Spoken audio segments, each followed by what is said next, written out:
ان اوقات میں دعا مانگے قبول ہوگی انشاءاللہ۔ رات کے آخری حصے میں یعنی سحری کے وقت دعا مانگنا، اس وقت اللہ تعالیٰ آسمان دنیا تک نزول فرماتا ہے۔ یہ اللہ سبحانہ و تعالیٰ کا اپنے بندوں پر فضل و کرم ہے کہ ان کی ضروریات اور تکالیف دور کرنے کے لیے نزول فرماتا ہے اور صدا لگاتا ہے، کون ہے جو مجھے پکارے تو میں اس کی دعا قبول کروں، کون ہے جو مجھ سے مانگے تو میں اسے عطا کروں، کون ہے جو مجھ سے اپنے گناہوں کی بخشش مانگے تو اسے بخش دوں۔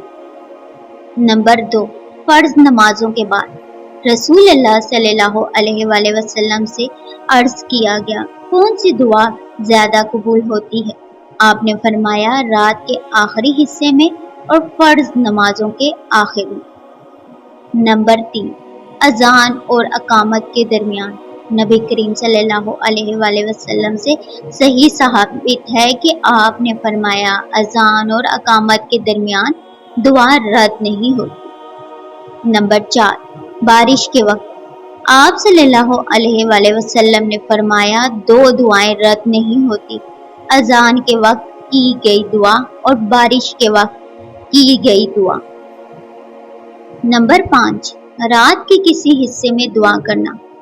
آپ صلی اللہ علیہ وآلہ وسلم نے فرمایا رات کے وقت ایک ایسی گھڑی ہے جس میں کوئی بھی مسلمان دنیاوی اور آخروی خیر مانگے تو اسے وہ چیز دے دی جاتی ہے، یہ گھڑی ہر رات آتی ہے۔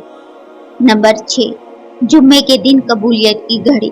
رسول اللہ صلی اللہ علیہ وآلہ وسلم نے بروز جمعے کے متعلق فرمایا اس دن میں ایک ایسی گھڑی ہے جس میں کوئی بھی مسلمان اللہ تعالیٰ سے کھڑے ہو کر دعا مانگے تو اللہ تعالیٰ اسے وہ چیز عطا فرماتا ہے، اور نبی کریم صلی اللہ علیہ وآلہ وسلم نے اس گھڑی کے انتہائی مختصر ہونے کا اشارہ بھی فرمایا ہے۔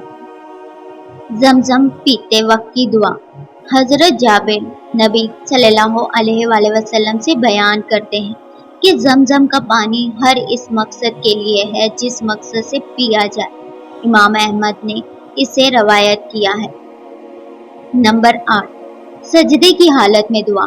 نبی کریم صلی اللہ علیہ وآلہ وسلم کا فرمان ہے بندہ اپنے رب کے قریب ترین سجدے کی حالت میں ہوتا ہے، اس لیے کثرت سے سجدے کی حالت میں دعا کرو۔ نمبر 9، مرغ کی آواز سننے کے وقت۔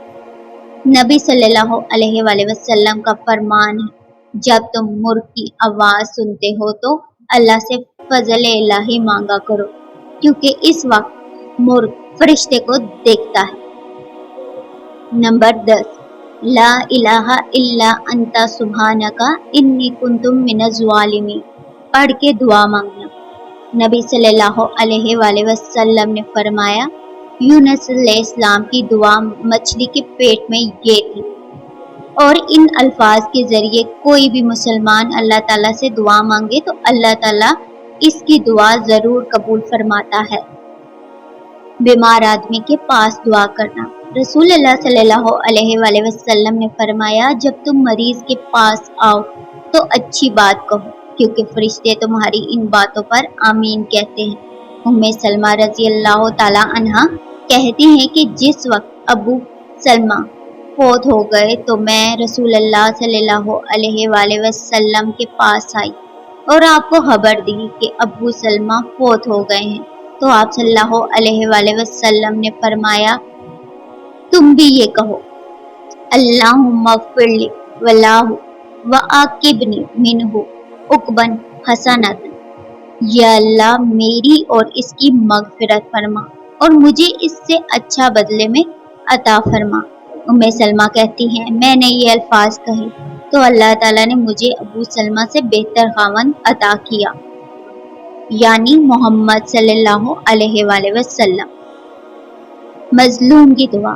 ایک حدیث میں ہے کہ نبی صلی اللہ علیہ وآلہ وسلم نے فرمایا مظلوم کی بد دعا سے بچنا، کیونکہ اللہ اور مظلوم کی بد دعا کے درمیان کوئی پردہ نہیں ہوتا، اور آپ صلی اللہ علیہ وآلہ وسلم کا یہ بھی فرمان ہے کہ مظلوم کی بد دعا قبول ہوتی ہے چاہے وہ فاجر ہی کیوں نہ ہو، اس کے فاجر ہونے کا نقصان اسی کو ہوگا۔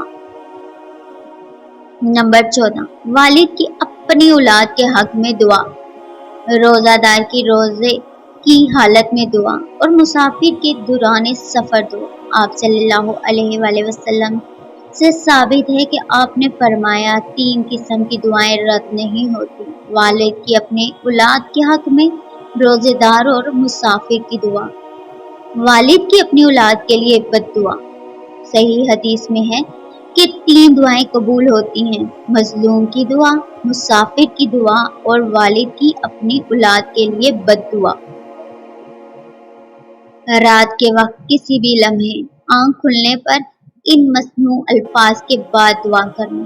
رسول اللہ صلی اللہ علیہ وآلہ وسلم نے فرمایا، جو شخص رات کے وقت بیدار ہوا اور اس نے یہ کہا: لا الہ الا اللہ وحدہ لا شریک لہ، لہ الملک ولہ الحمد وہو علی کل شیء قدیر، الحمد للہ وسبحان اللہ ولا الہ الا اللہ واللہ اکبر ولا حول ولا قوت الا باللہ۔